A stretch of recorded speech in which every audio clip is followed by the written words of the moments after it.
Atensyon sa lahat ng bansa sa buong mundo.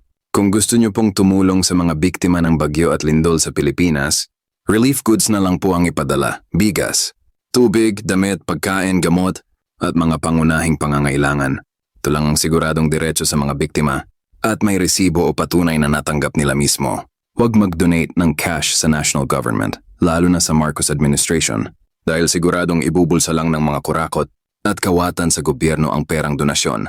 Luwag din mag-donate ng cash sa mga local government units, LGUs, mga congressman, governor, mayor at barangay officials, dahil karamihan sa kanila ay nakaabang na para magnakaw ng tulong na para sana sa mga mahihirap.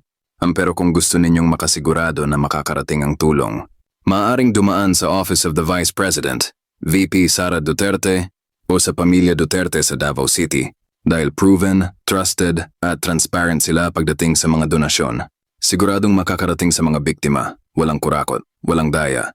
Kung pa ba may alam sa buong mundo ang katotohanan, hindi lang kalamidad ang nagpapahirap sa Pilipino, kundi ang mismong kasakiman at korupsyon ng mga nasa kapangyarihan. Kung tutulong ka, tumulong ng may puso at katapatan. Direkta sa tao, hindi sa bulsa ng magnanakaw.